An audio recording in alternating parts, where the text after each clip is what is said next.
Bonjour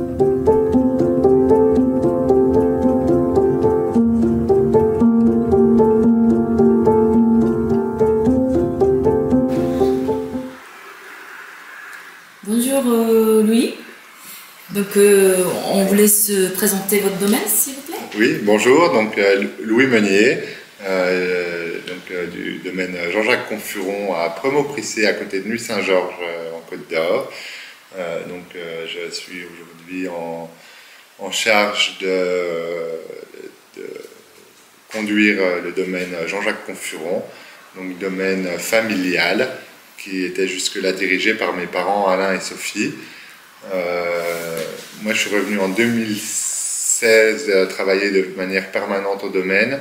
Aujourd'hui on exploite à peu près 9 hectares de vignes, ce qui représente environ 40 000 bouteilles une année normale.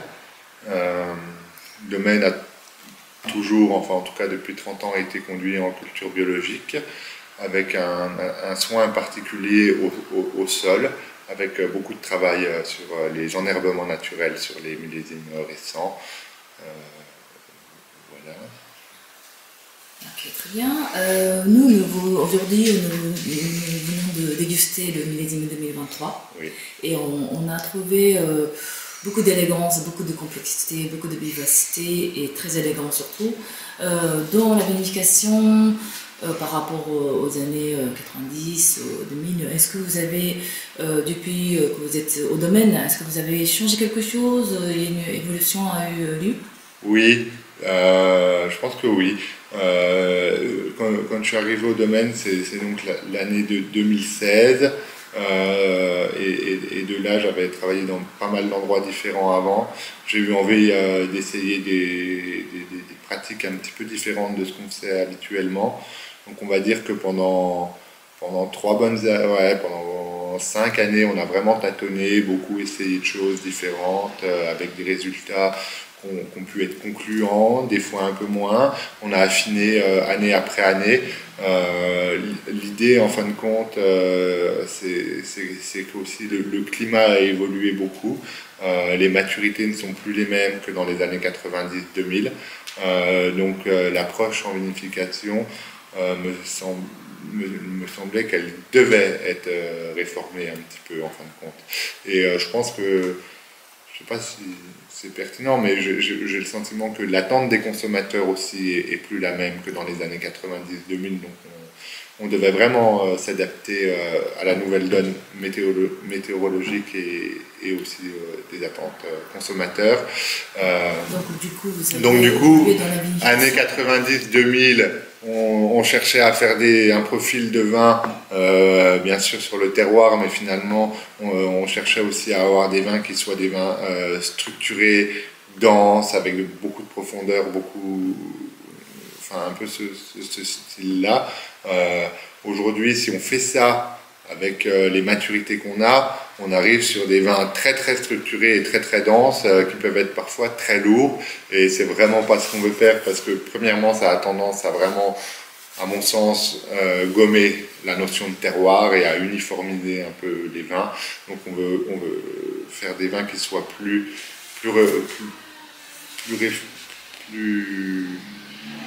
qui reflètent mieux leur terroir, on va dire, et donc c'est passé par une gestion des vinifications tout à fait différente.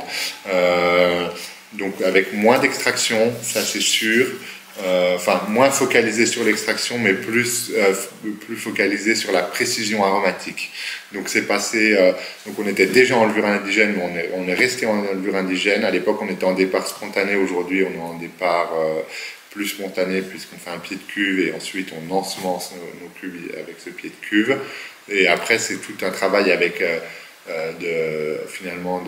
d'oxygène. Donc avec des moments où on ne veut pas d'oxygène, donc on va faire des inertages, et avec des moments où on veut de l'oxygène. Et ça va commencer dès les vinifications, et ça va être un peu le même jeu, oxygénation, inertage. Ça va se poursuivre finalement jusqu'à la mise en bouteille, ce travail avec la gestion de l'oxygène, en fin de compte, qui me semble primordial. Je n'ai pas précisé dans la présentation du domaine, mais on est en Côte de Nuit, et on produit principalement des vins rouges, et l'oxygène dans les vins rouges a un rôle crucial. Et Mais c'est une gestion très délicate, puisqu'à certains moments il va nous en falloir, à certains moments on ne va pas en vouloir. Et en tout cas, ça va être jamais des grosses oxygénations, mais enfin, sur la partie vinification, on va travailler vraiment avec beaucoup d'oxygène, des grosses oxygénations. Et sur la partie élevage, on va être vraiment sur l'oxygénation du fût, donc une micro-oxygénation très lente, qui va donner une stabilité au lin derrière. Et tout ça dans le but de, voilà, d'avoir cette précision aromatique. Donc, par rapport à avant, vous mettez beaucoup d'importance sur la côté fermentation. La fermentation, voilà, la fermentation, c'est... Voilà, fermentation. Avant, on gérait la période de cuvaison, on raisonnait plus sur extraction, structure de vin, et aujourd'hui, on est plus sur maîtrise des fermentations, maîtrise, on va dire, un peu microbiologique des fermentations, dans l'objectif d'avoir une pureté aromatique au final. Et vous avez également raconté que vous faites attention à l'origine de bois.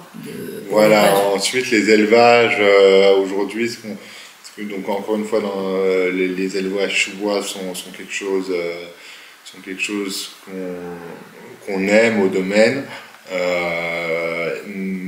Mais par contre, on aime un peu moins les tanins que le bois peut apporter et l'aromatique que les boisés peuvent apporter.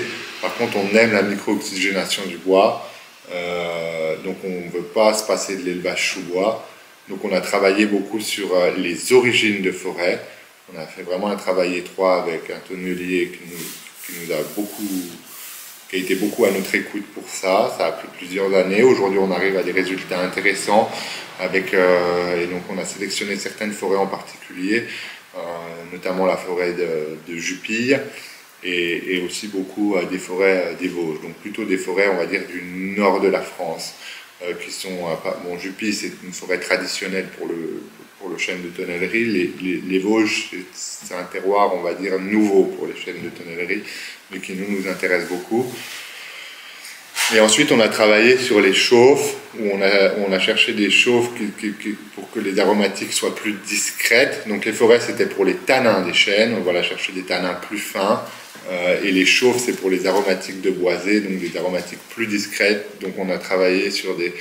Il faut chauffer le bois à un moment donné, enfin il faut le chauffer 2 fois, c'est nécessaire. La première fois pour la fabrication du tonneau et la deuxième fois pour l'aromatique. Mais voilà, on a travaillé sur les techniques de chauffe, les durées de chauffe et les intensités de chauffe qui nous permettent d'arriver à des boisés qui sont assez discrets.